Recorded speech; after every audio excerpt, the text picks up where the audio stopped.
My name is Patrice Dwyer, and my clients describe me as a transformation therapist. I walk people through many different phases of their healthcare journeys.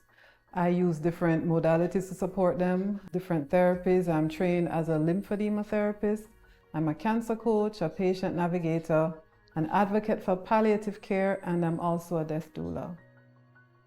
It really started when I became a lymphedema therapist and realized that most of the people that I saw were people who were recovering from cancer treatment. Lymphedema can be seen as a little known aftershock of cancer treatment.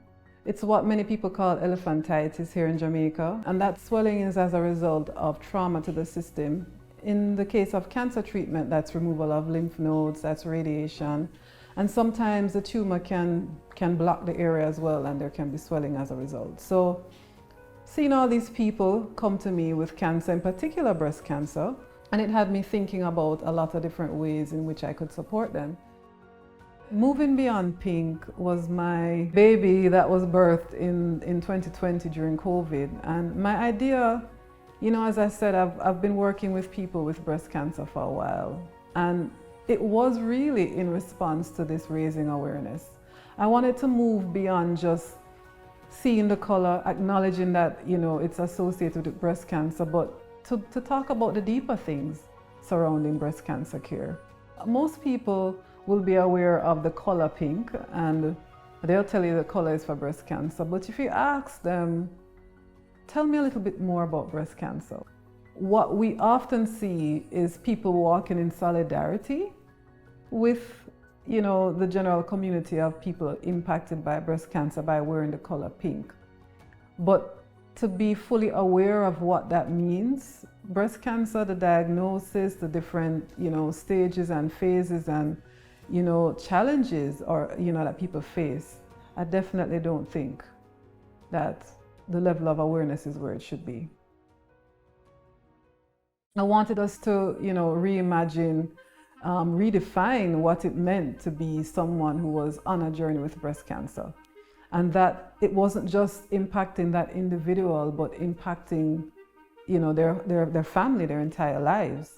And so Moving Beyond Pink breast navigation program was my response to that. It was a space for people to be educated, not just about the disease, but also about their bodies and how it impacts them.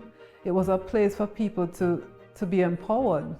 Once you have knowledge and you know what to do with it, and you know where your resources are, your tools are, then you can be empowered. You can feel like, I have what it takes to walk through this journey. And then of course a place for support. And we need people to understand that the month of October is not the only month where breast cancer exists. Breast cancer is existing and happening every single day. And so we need to not just think about Pink Month, but we need to think about every single day how we can show up to educate ourselves, to educate others about this disease that's impacting so many of our people here in Jamaica. And I also want people to remember that men get breast cancer too. So when we are sitting here in this narrative about pink only, we're not really taking into consideration our brothers who have breast cancer, our brothers who may also carry the gene that can be impacting their future daughters. We need to think about that. And we need to think about how marginalized in some ways our men who walk with breast cancer may feel.